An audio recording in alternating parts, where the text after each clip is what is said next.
Buenas tardes, vamos a hablar el día de hoy de infecciones en paciente con trasplante de órgano sólido. Esto es más que todo un resumen de algunas generalidades. Ya más adelante pues tocaremos el tema de cada tipo de trasplante de órgano específico y las infecciones asociadas con cada uno de ellos.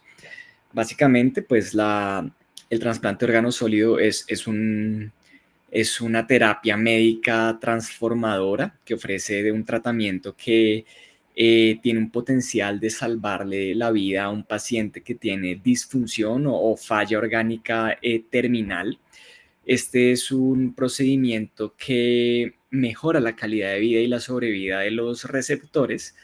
Dentro de los trasplantes más frecuentes se encuentra sobre todo el renal, que corresponde aproximadamente al 64% de los trasplantes, seguido de el hepático, corazón y pulmón, con los porcentajes que pongo acá a continuación, con datos del 2021.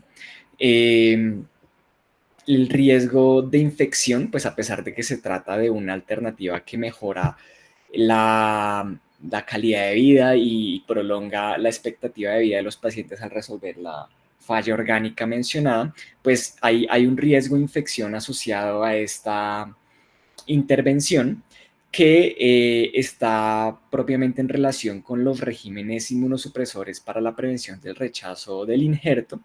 También pues en relación al estado fisiológico intrínseco del receptor, a las comorbilidades del paciente, la edad avanzada y al procedimiento quirúrgico en sí. Todo este tipo de características configuran lo que se llama el estado neto de inmunosupresión, que es el estado global, total, en el cual el paciente se encuentra y que lo predisponen a complicaciones infecciosas posterior al trasplante, de acuerdo pues a sus características individuales, farmacológicas y, y ambientales. Entonces, vamos a hablar un poco de este estado neto de inmunosupresión y de las infecciones que se presentan en diferentes tipos de trasplantes. Básicamente estas infecciones son un determinante de morbilidad y mortalidad en los receptores de órganos sólidos, son la principal causa de falla del trasplante y de mortalidad del paciente y no son nada infrecuentes. Aproximadamente el 60% de los receptores experimentan al menos una infección en el primer año del trasplante y es la principal causa de hospitalización en los primeros 2 años del trasplante.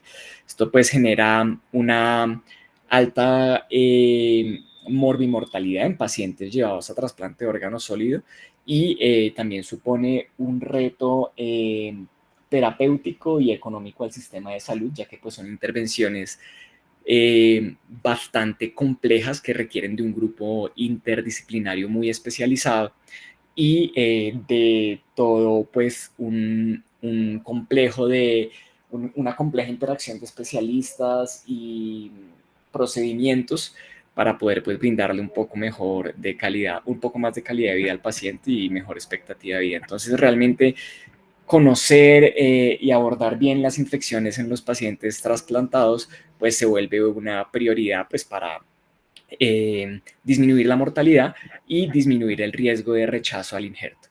Ahora, estas infecciones se presentan de manera bidireccional con el trasplante.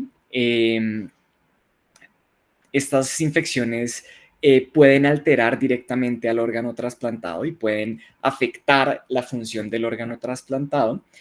Pueden progresar a una infección sistémica y a desenlaces fatales. También puede exacerbar los episodios de rechazo y requerir, o el manejo de estas infecciones pueden requerir disminución en la inmunosupresión, lo que aumenta, ¿sí?, el riesgo de rechazo, y al aumentar el riesgo de rechazo se requiere a su vez de un aumento en la inmunosupresión, lo cual pues aumenta de forma similar el riesgo de infecciones subsecuentes. Entonces realmente es un balance muy complicado de manejar el tema de balancear muy bien qué tanto bajarle la inmunosupresión, la terapia inmunosupresora para evitar desenlaces desfavorables por la infección, pero a su vez, pues no predisponer a rechazo del injerto. Entonces, ¿cuáles son los principales determinantes de la infección? Entonces, los regímenes inmunosupresores, de los principales determinantes, está correlacionado de forma directa con el estado neto de inmunosupresión. Las dosis altas de esteroides y los niveles elevados de inhibidores de calcinurina son los factores que más se han asociado a procesos infecciosos en el paciente trasplantado de órgano sólido, son los que más correlación tienen con el desarrollo de una infección, sobre todo en el primer año. El tipo de trasplante también es un factor de riesgo, ya que los trasplantes que más se asocian a procesos infecciosos son en orden el trasplante de pulmón, de corazón-pulmón, de hígado, de corazón y de riñón. Entonces, de acuerdo a este riesgo aumentado en ciertos tipos de trasplante de órgano sólido, pues también vamos a manejar diferentes esquemas profilácticos para disminuir el riesgo de infección en el periodo post-trasplante temprano e intermedio, sobre todo pues de acuerdo al tipo de infección que se presenta en cada uno de estos trasplantes. Esto ya lo vamos a revisar de manera un poco más profunda más adelante. También las características del receptor son condiciones que aumentan el riesgo de infección. Más allá de la inmunosupresión, hay algunos factores como la presencia de enfermedad renal crónica de base, diabetes mellitus, cáncer, el estado nutricional también son determinantes importantes del riesgo de infección. Los pacientes que son de edad más avanzada y de sexo femenino también, pues son pacientes que se reconocen con mayor riesgo de presentar infecciones del tracto urinario, por ejemplo, en pacientes con trasplante de riñón. Y la desnutrición, pues es un factor de riesgo para infecciones en todos los trasplantes de órganos sólidos. Por eso es importante pues realizar una valoración comprensiva, multidisciplinaria, que aborde todos estos factores del receptor antes de llevarlo a un trasplante de órgano sólido con el objetivo de disminuir este tipo de complicaciones más adelante. Acá puntualmente con los regímenes inmunosupresores y devolviéndome un poco, es importante mencionar que pues la inmunosupresión está en relación al tipo de trasplante. ¿Sí? La terapia inmunosupresora se va a ajustar de acuerdo al tipo de trasplante y el objetivo de la misma pues, es disminuir el riesgo de rechazo del injerto, pues, garantizar su sobrevida. Y usualmente los esteroides a dosis altas pues se requieren en periodos en los cuales hay riesgo de rechazo del injerto. Esto pues aumenta ciertos tipos de infecciones, pero las que más predispone, por ejemplo, son las infecciones por Pneumocystis jirovecii, infecciones por nocardia e infecciones por bacterias comunes o típicas que los revisaremos también más adelante. Entonces, ciertos tipos de medicamentos inmunosupresores también se van a asociar a infecciones específicas en ciertos tipos de trasplante y pues tienen un patrón de riesgo específico. Ahora, la exposición ambiental también constituye un determinante de infección y un factor de riesgo para la infección. Esto incluye, por ejemplo, infecciones adquiridas durante la estancia hospitalaria, infecciones nosocomiales, que pueden exponer al receptor a patógenos de adquisición nosocomial, que aumentan pues, el riesgo de falla terapéutica a las terapias antimicrobianas que se instauran una vez se reconoce la infección. También en algunos pacientes que viajan a áreas endémicas de específicos microorganismos, pues aumenta el riesgo de infección por este tipo de microorganismos endémicos. Algunos riesgos individuales específicos como la exposición a sitios de construcción, a excavaciones, ambientes que tienen mucho polvo, mucho material orgánico, se sabe que aumentan el riesgo de infecciones como por ejemplo Aspergillus. Y esto pues es un factor de riesgo especialmente en pacientes con trasplante de pulmón. Entonces hay también escenarios específicos que pueden aumentar el riesgo de infección relacionados pues con la exposición ambiental del receptor. Y pues esta relación compleja entre la infección y el rechazo del injerto es crítica y es un aspecto intrincado del manejo post-trasplante. Hay infecciones que directamente pueden comprometer esta función del órgano trasplantado y pueden exacerbar episodios de rechazo. También, pues el aumento en la inmunosupresión por estos episodios de rechazo va a aumentar el riesgo de nuevas infecciones más adelante. Entonces, acá traigo una tabla de algunos factores que pueden contribuir a este riesgo de infección después del trasplante, donde pues resaltamos algunos de los factores que ya mencionamos, por ejemplo, las condiciones de base, la ausencia, por ejemplo, de inmunidad específica. Esto está en relación a infecciones primarias del receptor, como por ejemplo citomegalovirus, Epstein-Barr, varicela zoster, toxoplasma, que el paciente esté colonizado o que tenga infecciones latentes previas. Esto no lo habíamos mencionado, pero la colonización, por ejemplo, por enterobacterales, nosocomiales, productores de carbapenemasas o con patrones de resistencia de difícil manejo, también por levaduras como Candida, miceliales como Aspergillus, u otros microorganismos multiresistentes, pues van a aumentar el riesgo de infección, infecciones latentes como por ejemplo tuberculosis, citomegalovirus, herpes simple, criptococosis o trypanosoma cruzi, especialmente en el injerto o en el paciente donante, también aumenta el riesgo de infección y algunos medicamentos previos que pueden afectar el desarrollo de la evolución posterior al trasplante. El tipo de órgano trasplantado ya lo mencionamos, pero lo vamos a mencionar más adelante qué tipo de órgano se asocia a qué infección específica, y el tipo de trauma de cirugía o duración de la cirugía también puede aumentar el riesgo de infecciones en el periodo temprano o inmediato.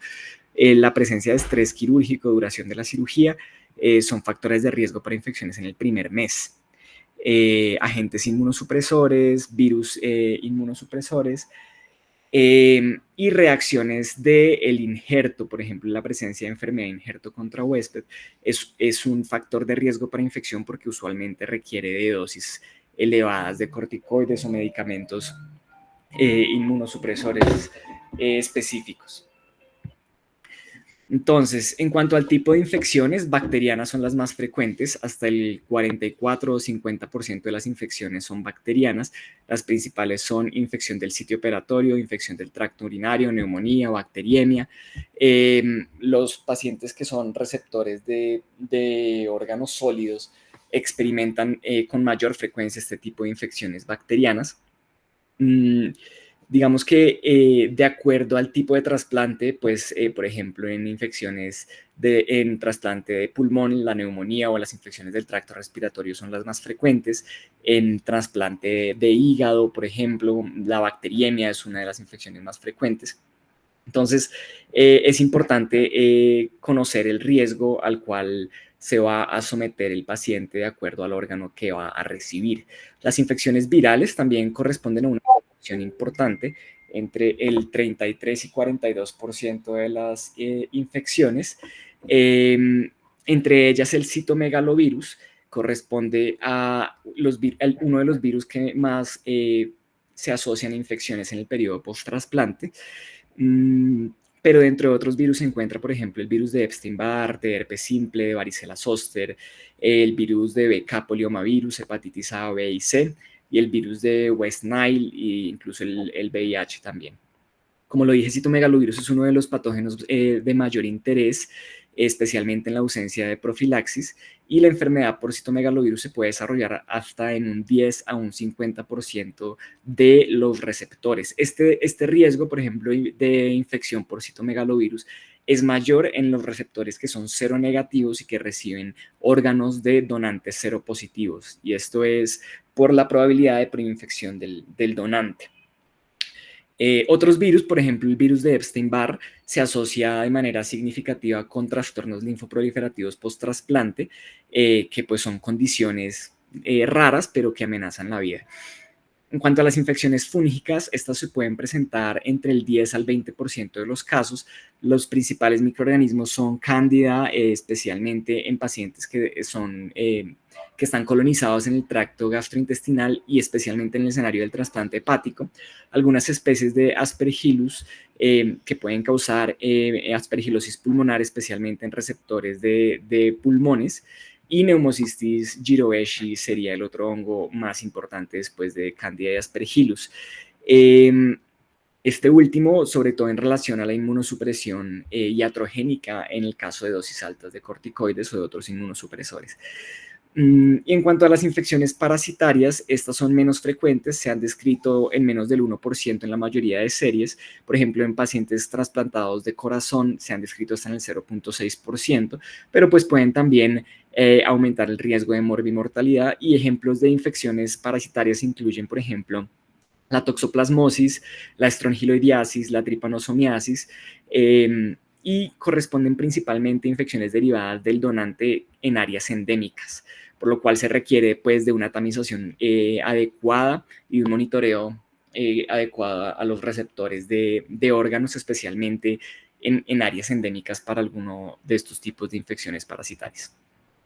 Ahora, la susceptibilidad a órgano específico, pues es variable. Por ejemplo, en el caso de los trasplantes de riñón, estos hospederos o estos receptores se ven afectados típicamente por infecciones urinarias en el periodo post-trasplante, y la incidencia puede variar de un 6 a un 86%, de acuerdo pues a diferentes definiciones o protocolos de profilaxis.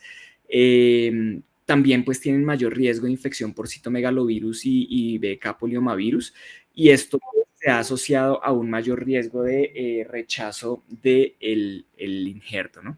Entonces, estos dos virus pues también pueden comprometer la sobrevida del injerto y pues no solo la morbimortalidad del receptor.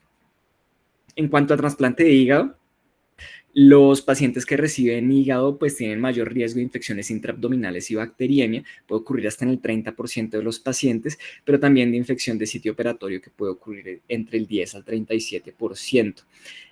Como el tracto gastrointestinal usualmente es el sitio de colonización más frecuente por microorganismos multiresistentes, como por ejemplo enterococo resistente a vancomicina, enterobacterales productores de carbapenemasas o de blé, pues esto también aumenta el riesgo de que estas infecciones sean por microorganismos multiresistentes, y dificulta también el tratamiento de este tipo de infecciones en el paciente trasplantado. En cuanto al corazón, el trasplante de corazón aumenta el riesgo de infecciones respiratorias, del tracto respiratorio, pulmonares, bacteriemias, también mediastinitis, pericarditis y endocarditis. La infección por citomegalovirus no es nada despreciable en este tipo de receptores, se puede presentar hasta en un 29 a 74%, sobre todo en pacientes que no tengan profilaxis para citomegalovirus. Y por último, el trasplante de pulmón, pues son los que tienen, los pacientes receptores que tienen la mayor tasa de infección de todos los trasplantes de órganos sólidos.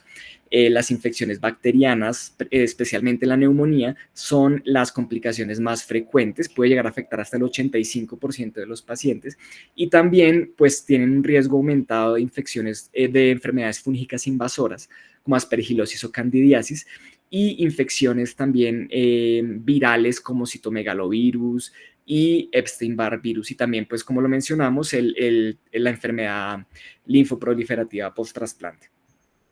Entonces, estas infecciones, ya mencionamos en qué tipo de receptor se presentan más frecuentemente. Ahora vamos a hablar un poco de la temporalidad desde el trasplante y la dinámica de la temporalidad desde el trasplante. Entonces, digamos que en el trasplante de órganos sólidos, la ocurrencia de la infección puede observarse con un patrón temporal predecible, y esto está influenciado de manera, pues, especialmente influenciado por la intensidad de la inmunosupresión y la naturaleza del microorganismo sobre el cual se está exponiendo el receptor. Esto nos permite pues categorizar este tipo de infecciones en tres, como la fase temprana, la fase intermedia y la fase tardía. Que pues generalmente se describen entre el día 0 y el primer mes y el sexto mes, y después del sexto mes. Entonces, digamos que uno podría predecir qué tipo de infecciones son las que va a tener más riesgo el receptor de acuerdo al momento post-trasplante en el cual se encuentre. Por ejemplo, en la fase temprana, que es antes del primer mes, usualmente las infecciones están en relación con el periodo postoperatorio y las complicaciones quirúrgicas derivadas del mismo. También con infecciones nosocomiales, el paciente que acaba de ser llevado a un procedimiento quirúrgico, y las más frecuentes en este caso son las infecciones bacterianas. Esto incluye infección del sitio quirúrgico, infecciones asociadas a catéteres, neumonía adquirida en el hospital, neumonía nosocomial, y también la colitis por Clostridioides difficile. Digamos que las infecciones derivadas del donante, ya sea reactivación o de infecciones latentes preexistentes o infecciones directamente derivadas del donante, también se pueden manifestar en este periodo. Y los patrones órgano-específicos que mencionamos en las diapositivas anteriores son más predecibles en este periodo. Por ejemplo, las infecciones urinarias son más frecuentes en los pacientes de trasplante renal, mientras que las infecciones abdominales en trasplante hepático, las infecciones respiratorias en trasplante pulmonar o cardíaco. Entonces, es importante pues tener presente este tipo de infecciones en el periodo post-trasplante temprano en este tipo de pacientes de trasplante de órgano sólido. Ahora, la fase intermedia, que corresponde al periodo entre el primer y el sexto mes, es una fase crítica en este tipo de pacientes, ya que se ven sometidos a los regímenes de inmunosupresión más fuertes, ya que es el momento en el cual el paciente requiere de una terapia más intensa para evitar el rechazo del injerto. Por lo cual acá es donde vamos a ver las infecciones oportunistas de forma un poco más prevalente con respecto al resto de periodos. Y vamos a encontrar, por ejemplo, infecciones oportunistas, sobre todo por citomegalovirus, por Pneumocystis jirovecii, Listeria, Aspergillus, sobre todo, y pueden durar hasta 6 meses post-trasplante y en algunos casos puede ser un poco más prolongado el riesgo de este tipo de infecciones oportunistas. Es importante mencionar que las infecciones fúngicas de todos los periodos, este va a ser el periodo en el cual se van a presentar más las infecciones fúngicas en comparación a los otros. Ahora, por último, la fase tardía, después de 6 meses, en este momento típicamente la terapia inmunosupresora disminuye, ¿sí? Y el riesgo infeccioso por agentes oportunistas también va a disminuir. Acá va a aumentar el riesgo de infecciones adquiridas en comunidad, infecciones virales crónicas e infecciones tardías, como en el caso de algunas infecciones que vimos en este periodo, como neocardia y Pneumocystis jirovecii, pero va a ser mucho menor que el riesgo que se presenta en la fase intermedia. Entonces, sobre todo estas infecciones en la fase tardía van a estar manejadas o el riesgo se va a ver disminuido de acuerdo a estrategias profilácticas a largo plazo. Entonces, estos son los 3 periodos en los cuales uno podría predecir este tipo de infecciones. Acá los vemos de igual forma, pero pues haciendo un poco más de énfasis en algunos microorganismos específicos. Como vemos acá, pues podemos ver los microorganismos multiresistentes que habíamos mencionado. En el periodo de máxima inmunosupresión vemos, por ejemplo, citomegalovirus, varicela zoster, Epstein-Barr, virus, otros herpes virus, Listeria, nocardia, micobacterias, Pneumocystis, Aspergillus, y ya en el periodo posterior a 6 meses vemos ya infecciones más adquiridas en comunidad, infecciones urinarias, del tracto biliar, del tracto respiratorio, etc. Entonces, esto básicamente hablando de los periodos del post-trasplante. ¿Qué tenemos con respecto a la epidemiología? Pues hay varios registros, este es un registro suizo, fue el más grande que encontré, incluye 2.761 receptores de trasplante de órgano sólido, lo siguieron al menos 12 meses, el 80% de estos pacientes tuvieron al menos un episodio infeccioso en el primer año, y del total de pacientes, 55%, mentiras, del total de los pacientes que presentaron el episodio infeccioso, 55% sufrieron infecciones que eran clínicamente relevantes. La tasa de infección por año persona fue de 1.3 casos por año persona, y las tasas de infección fueron más altas durante el primer mes y fueron disminuyendo con el tiempo, pero de todas formas permanecieron elevadas durante todo el año. Entonces, durante el primer mes tenemos un 27-28% de los pacientes en los cuales se presentó una tasa de 2 episodios por cada 1.000 días trasplante. En el primer al sexto mes, 33-44% de los pacientes, una tasa de 3.9 episodios por 1.000 días de trasplante. y entre el sexto y el 12º mes 23-28% del total de los pacientes, con una tasa de 2 episodios por 1000 días trasplante. ¿Qué distribución temporal y por tipo de órgano encontramos? Por ejemplo, acá en el primer mes encontramos que las infecciones más frecuentes fueron corazón-pulmón y entre el primer y el sexto mes fueron riñón-pulmón, como los sitios más afectados.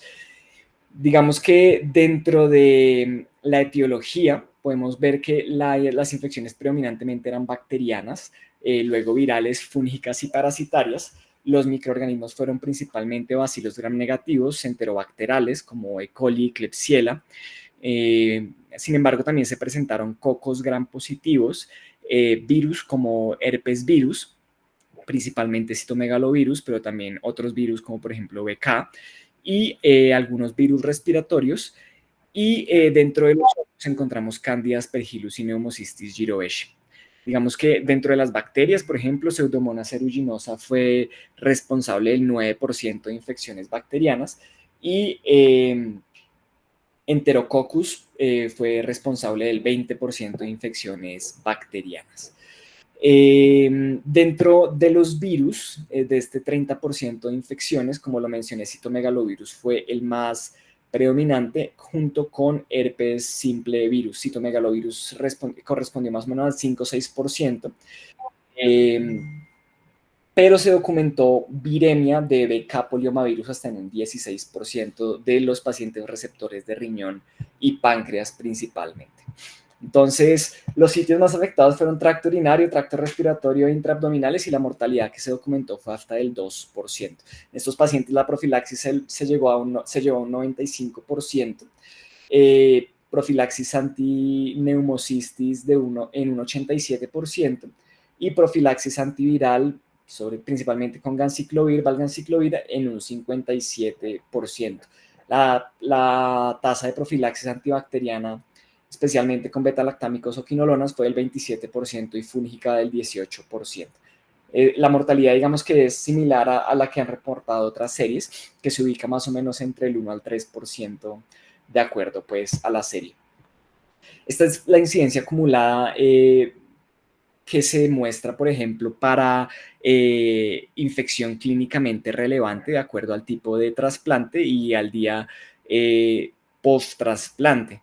Entonces, lo que vemos es que las infecciones clínicamente relevantes se presentan de esta forma, siendo más frecuentes, por ejemplo, en los primeros 49 días del trasplante. Los pacientes que eran receptores de trasplante renal tuvieron la menor incidencia de infecciones, como ven acá en la línea azul, que representan aproximadamente el 12% al día 14 y 27% a las 7 semanas, en comparación, por ejemplo, los pacientes que eran receptores de trasplante de corazón, hígado y pulmón. En esta serie, por ejemplo, los pacientes que eran receptores de trasplante de corazón tuvieron una mayor incidencia de infección en comparación a los pacientes que eran receptores de trasplante de hígado y de pulmón. La segunda mayor incidencia fue de trasplante de pulmón y la tercera de trasplante hepático. Entonces, así fue como se comportó la tasa de infección. Y este es el porcentaje relativo de infecciones clínicamente relevantes de acuerdo pues a los patógenos predominantes según el tipo de aloinjertos. Entonces, en general lo que vemos acá es que las infecciones bacterianas predominaron, representando aproximadamente el 62-63% de todas las infecciones. Las enterobacteriaceae de los enterobacterales fueron los patógenos bacterianos más frecuentes, hasta en un 54% de las infecciones bacterianas, pero otras bacterias significativas fueron Enterococcus en un 20% y Pseudomonas en un 9%. En cuanto a las infecciones virales, constituyeron aproximadamente el 29-30% del total, entre las cuales se encuentran herpes virus, especialmente citomegalovirus, pero también herpes virus simple, varicela zoster, citomegalovirus 5.7% de todas las infecciones clínicamente relevantes, y las infecciones fúngicas 8% del total, con Cándida siendo el principal patógeno fúngico hasta en un 60%, especialmente en trasplante de páncreas y trasplante de hígado, riñón, páncreas e hígado, estos dos. Aspergillus fumigatus también se presentó aproximadamente en un 19%, sobre todo en pacientes con trasplante de pulmón. Entonces, lo que vemos es que la distribución de patógenos va a variar de acuerdo al tipo de órgano trasplantado. Y pues el microorganismo específico pues va a asociarse a una mayor tasa de infección de acuerdo a el sitio que tiende a colonizar más frecuentemente. Esta gráfica de acá nos muestra, por ejemplo, la distribución de las infecciones clínicamente relevantes por sitio de infección y el tipo de halo injerto. Entonces, ¿dónde ocurrieron las infecciones? Por ejemplo, tracto respiratorio, tracto urinario, intraabdominal hepático, mucocutáneo.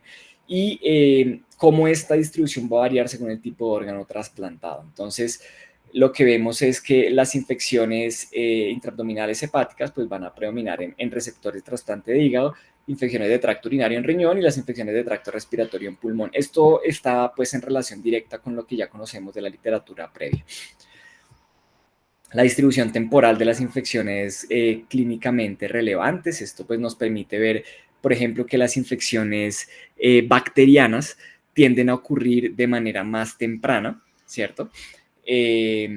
Durante todo el primer año, pero especialmente en el primer mes y en los primeros 6 meses, las infecciones por enterobacterales pues mantienen una alta frecuencia, mientras que infecciones por enterococcus, por ejemplo, o bacilos gram negativos no fermentadores fueron más en los primeros meses y ya posteriormente disminuyeron un poco. Citomegalovirus y virus del herpes simple alcanzaron su pico alrededor del día 50, pero continúan siendo relevantes durante todo el periodo. Y en el caso de los hongos, sobre todo de Aspergillus, se presenta sobre todo en los primeros 150 días y Pneumocystis jirovecii como eventos aislados entre los días 50 y 350. Entonces, es un estudio interesante, es el estudio con mayor número de pacientes. Acá vemos en esta figura las líneas de tiempo para receptores de trasplante de corazón, por ejemplo, y vemos que lo que predomina en el trasplante de corazón son infecciones del tracto respiratorio, especialmente por Pseudomonas aeruginosa, enterobacterales, sobre todo en el primer mes, infecciones por virus como citomegalovirus, herpes simple, con líneas de tiempo similares que lo que vamos a ver, por ejemplo, en los pacientes con trasplante riñón, hígado y riñón e hígado, con picos alrededor del día 50 que se mantienen posteriormente y unas tasas de infección que fueron más altas durante el primer mes en receptores de corazón, más o menos 19.3 episodios por 1000 días de trasplante.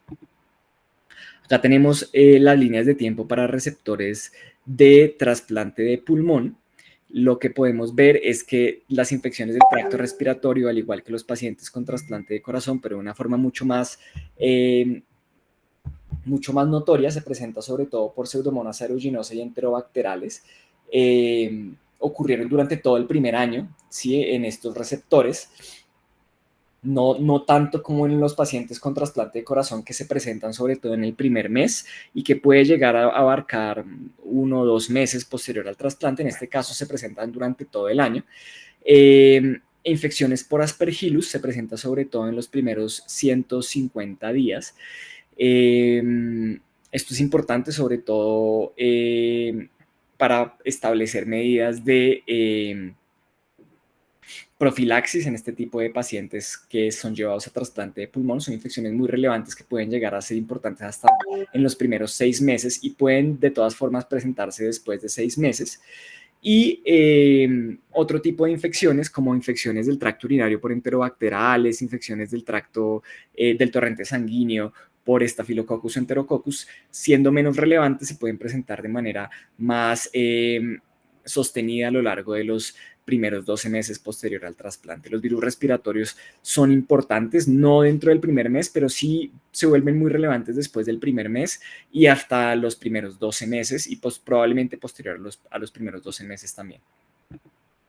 Acá vemos cómo se comportan las infecciones en pacientes con trasplante de riñón. Si se dan cuenta, pues el grueso de las infecciones con trasplante de riñón son infecciones urinarias por enterobacterales, también por Enterococcus y en algunos casos por no fermentadores como Pseudomonas aeruginosa.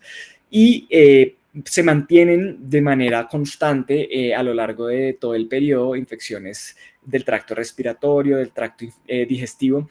Es más importante la presencia de infecciones por clostridioides, sobre todo en el primer mes, como complicaciones probablemente asociadas a la estancia hospitalaria en este tipo de pacientes, e infecciones del tracto sanguíneo, del torrente sanguíneo por enterobacterales o enterococcus, también probablemente como complicaciones de la estancia hospitalaria y como complicaciones postquirúrgicas. En cuanto a infecciones oportunistas, digamos que Aspergillus no es tan relevante en trasplante de riñón en comparación, por ejemplo, a BK poliomavirus, citomegalovirus o herpes viridae, otros herpes viridaes. Y neumocistis, pues de acuerdo probablemente a los regímenes inmunosupresores, se puede presentar en los primeros 6 meses o posteriormente. Trasplante de hígado, vemos sobre todo infecciones del torrente sanguíneo y del tracto digestivo, sobre todo por bacterias que en condiciones normales podrían colonizar el tracto digestivo, una alta tasa de infección por clostridioides en el primer mes y por Candida albicans. De todas formas, la Candida albicans también tuvo un riesgo de hacer fungemia, sobre todo en el primer mes, y estas infecciones del torrente sanguíneo y del tracto digestivo se pueden mantener hasta dentro de los primeros 12 meses. Las infecciones oportunistas, sobre todo citomegalovirus y otros herpes viridae.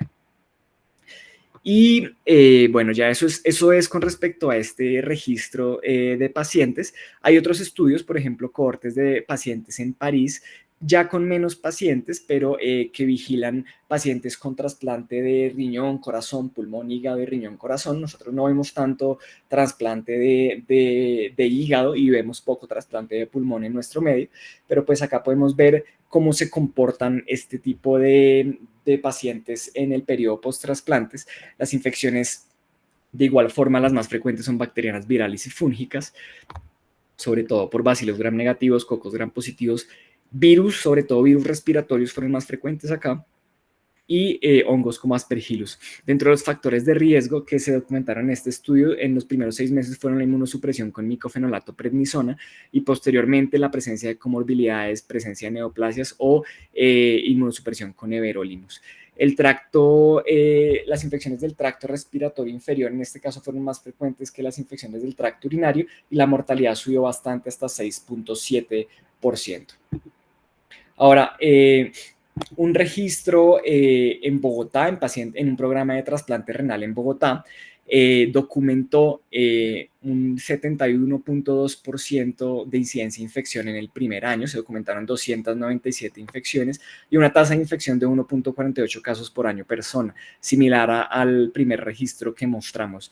De estas infecciones, el 68% fue clínicamente relevante o significativa y las etiologías bacteriana, viral, parasitaria y micótica, acá entra parasitaria de manera interesante, que pues no lo habíamos visto en otros registros. Los microorganismos principalmente fueron bacilos gram negativos, cocos gram positivos, herpes viridae, BK poliomavirus también, y entamoeba histolítica y cándida, con el sesgo de que es posible que algunos de las observaciones microscópicas de entamoeba histolítica pudieran no corresponder realmente a la presencia del parásito en heces, sino a depósitos de hierro. Es posible que se hayan sobreestimado las infecciones por entamoeba histolítica, que realmente son infrecuentes en pacientes con trasplante de órgano sólido. Otros hongos como Candida, Sporotrix, Aspergillus, Histoplasma fueron también relevantes en este registro. Tiempo promedio de infección fue de 129.4 días y dentro de los factores de riesgo encontramos la inmunosupresión con micofenolato, la edad mayor de 50 años, infección previa por citomegalovirus y otros factores de riesgo como la presencia de dispositivos urinarios, episodios de rechazo, complicaciones médico-quirúrgicas. En este registro vemos que la infección de sitio operatorio fue más frecuente que la infección del tracto urinario, es decir, que es probable que el periodo más importante de infección se haya presentado en el primer mes. en comparación a primera a sexto mes y sexto a doceavo mes. Entonces, realmente, pues vemos una alta incidencia de infección del sitio operatorio, que pues son factores que podrían ser potencialmente modificables de acuerdo a las precauciones que se tengan en este periodo temprano post-trasplante. La mortalidad en este caso fue del 4.8%. Si vemos los tres registros, la mortalidad se mantiene por debajo del 10%. Y lo que describen otras series es que puede variar un poco de acuerdo al área geográfica donde se encuentre y también un poco en relación al estrato, así se trata de países con ingresos bajos, medianos altos o altos. Bueno, esto es un poco en relación a los mecanismos de acción de algunas terapias inmunosupresoras. Voy a hablarlo muy rápidamente. Por ejemplo, inhibidores de calcineurina que se encargan de unirse a proteínas específicas, formando un complejo molecular que inhibe competitivamente la calcineurina. El objetivo de este medicamento es inhibir la transcripción génica en región del factor nuclear de las células T activadas en una amplia gama de células. Incluyendo células T, células B y todas las células del linaje mieloide. Su uso en monoterapia se asocia a un bajo riesgo de infección, pero en terapias combinadas puede aumentar el riesgo de infección. Dentro de los inhibidores de calcineurina tenemos a la ciclosporina, que es un péptido cíclico, y al tacrolimus,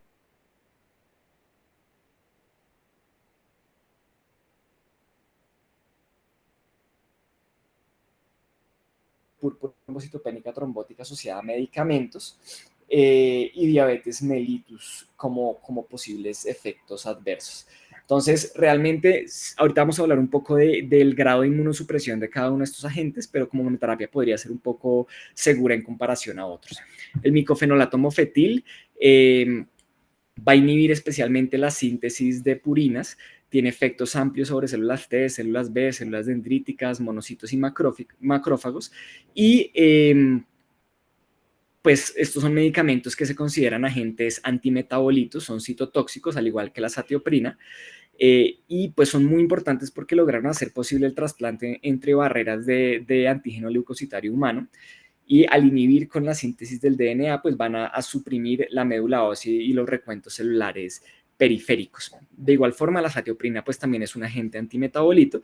El objetivo de esta es inhibir la síntesis del ADN de forma similar y pues en adición a sus efectos inmunosupresores también puede causar efectos adversos serios como por ejemplo pancreatitis, hepatitis, rash o algunos trastornos gastrointestinales. Dentro de los inhibidores mTOR, son medicamentos que se van a unir a la FKBP12 para crear complejos que van a inhibir el mTOR. La inhibición del mTOR pues va a alterar el ciclo celular en la fase G1 y en la fase S y inhibir algunas vías de interleuquinas y la progresión de las células T a través de su ciclo celular. Algunos como sirolimus es un macrólido, everolimus este no es un macrólido, es un derivado de oxetil. ¿Me están escuchando? Perdón. Ya. Va a interferir con la proliferación del ciclo celular y va a bloquear mecanismos intracelulares al inhibir este mTOR. Digamos que no tiene una nefrotoxicidad directa, pero puede causar efectos adversos como dislipidemia, mielosupresión, etc. Glucocorticoides son fármacos que se van a unir al receptor intracelular de glucocorticoides. Esto va a alterar la regulación génica, la función celular y va a tener efectos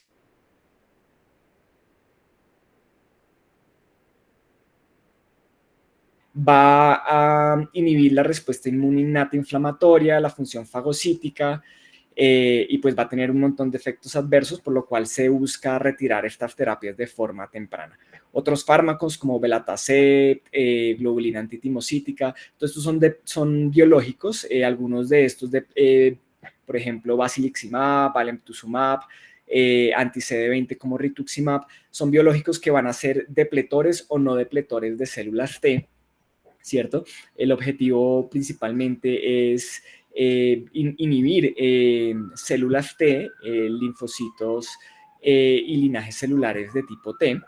Eh, Algunos de ellos van a tener mecanismos de acción específicos. Por ejemplo, alemtuzumab es un anticuerpo monoclonal anti-CD52. Esto va a causar lisis de células T y de células B. Rituximab es un anticuerpo monoclonal anti-CD20. Esto va a depletar estas células B y va a disminuir la producción de anticuerpos y de la citotoxicidad celular.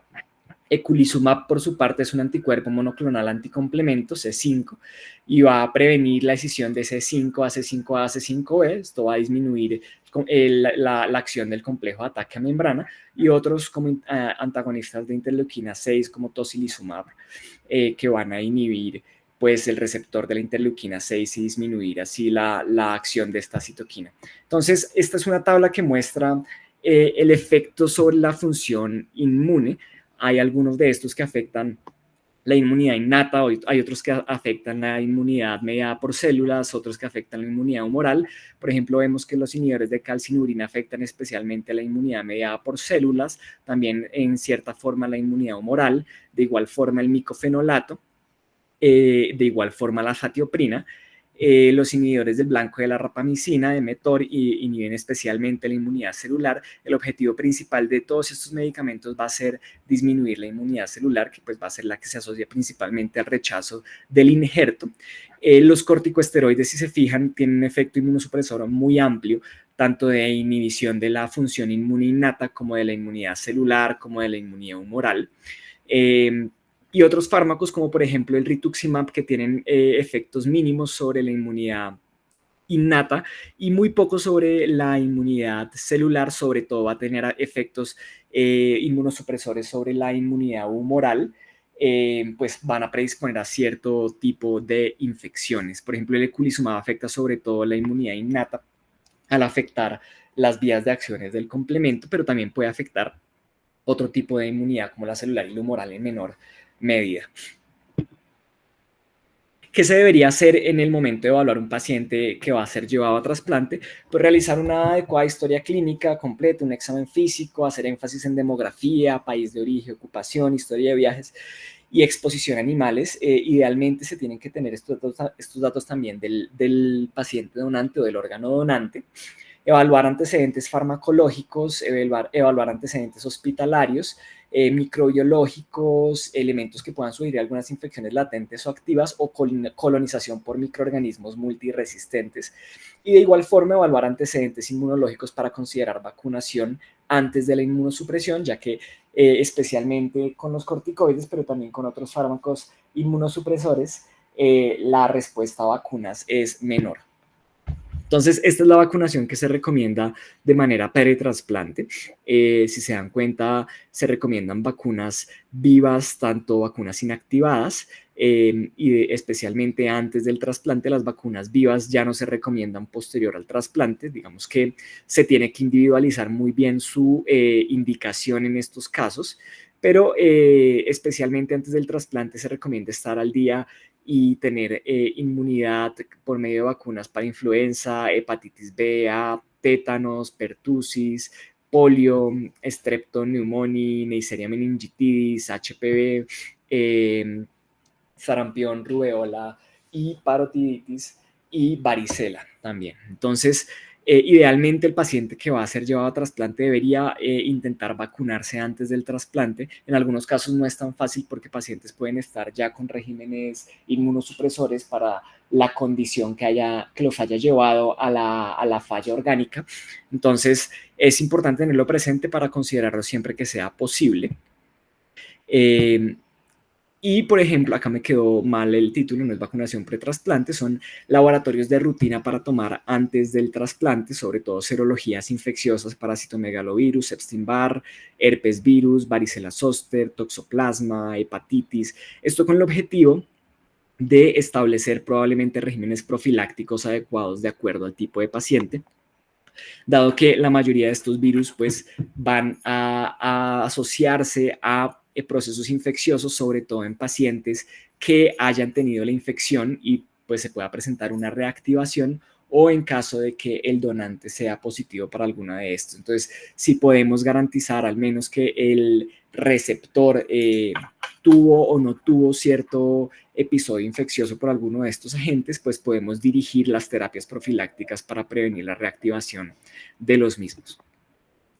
Estas son las infecciones que tienen un potencial de transmisión del donante. El órgano donante puede asociarse a la transmisión de estas infecciones en el nuevo receptor.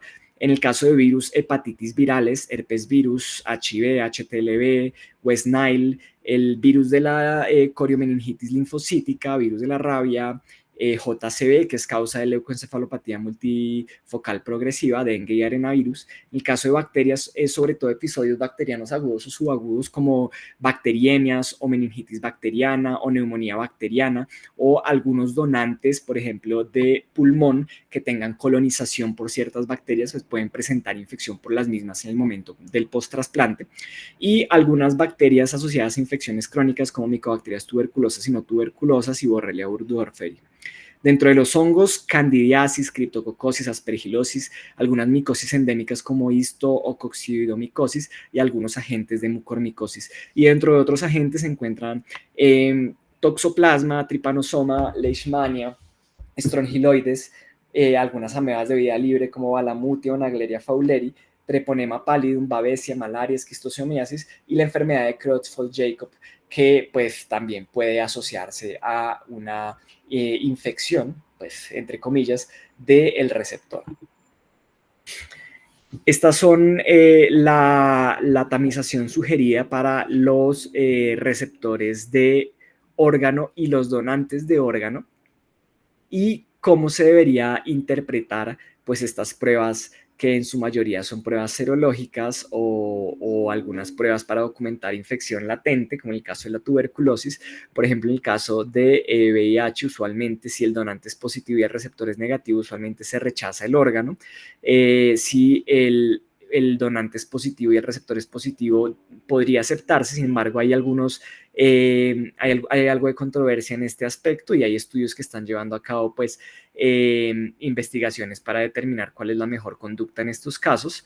De forma similar, HTLV, el HTLV podría aceptarse un órgano en el caso de que el receptor sea negativo después de un adecuado consentimiento informado del mismo, esto teniendo en cuenta que los órganos pues son recursos valiosos, limitados en muchos casos, que pueden salvarle la vida a una persona que lo requiera, a pesar de pues, las limitaciones infecciosas con las cuales pueden venir.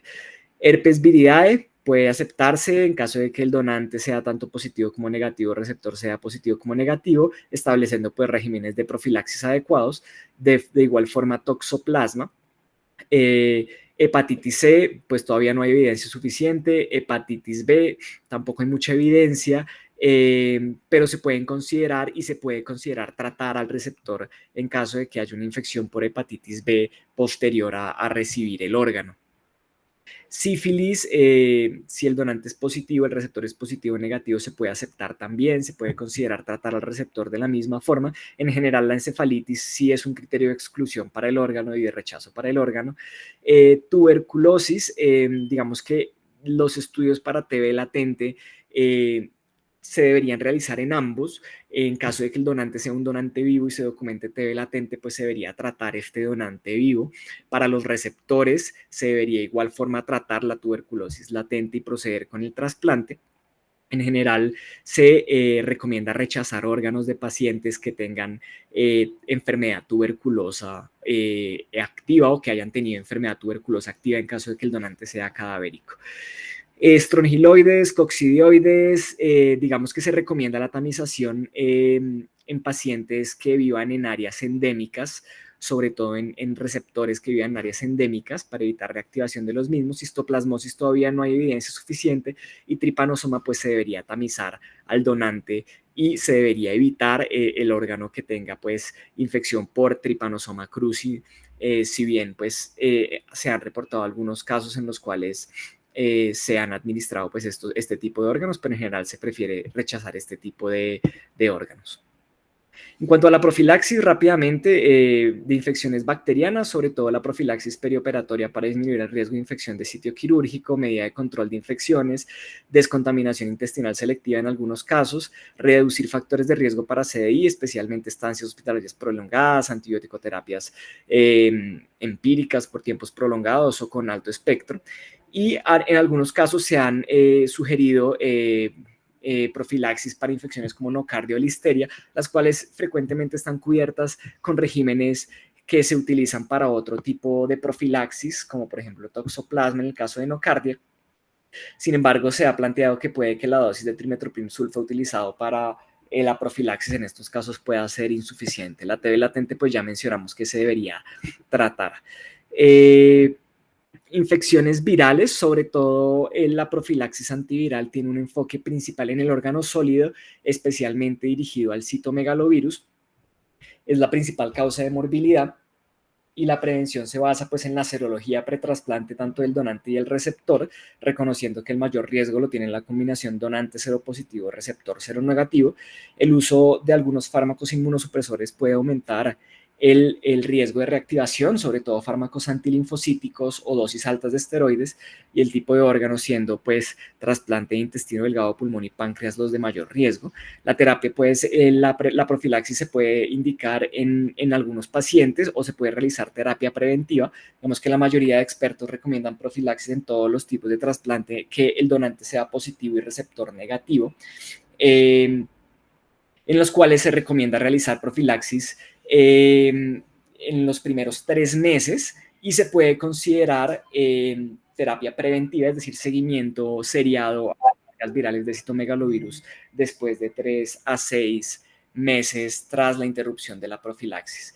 En algunos casos de donante positivo, receptor negativo, se puede considerar llevar profilaxis por un tiempo más prolongado, 6 a 12 meses, o en caso de trasplante de pulmón, por ejemplo, o en caso de trasplante de intestino delgado, al menos 6 meses, especialmente si el recuento de CD4 es inferior a 200. Entonces, realmente hay diferentes protocolos que han abordado diferentes guías para profilaxis. El fármaco de elección es el ganciclovir y valganciclovir, y en general lo que se recomienda es realizar una profilaxis que puede oscilar entre 3 a 6 meses y en algunos casos hasta 12 meses, con posterior seguimiento a carga viral sería en estos pacientes. En general, pues si el receptor es negativo para citomegalovirus, el donante es negativo para citomegalovirus, podría omitirse en algunos casos la profilaxis después de cierto tiempo, o algunos expertos recomiendan pues no indicarla, ya que pues el riesgo en estos casos de reactivación sería muy bajo, sería nulo en estos casos, a menos de que haya pues un falso negativo a los estudios de serología. Profilaxis para virus varicela zoster y para herpes simple virus y Epstein-Barr, digamos que la evidencia es menor en estos casos, y sobre todo para varicela zoster y herpes virus del herpes simple, no hay recomendaciones claras sobre cómo se debería manejar la profilaxis en estos casos.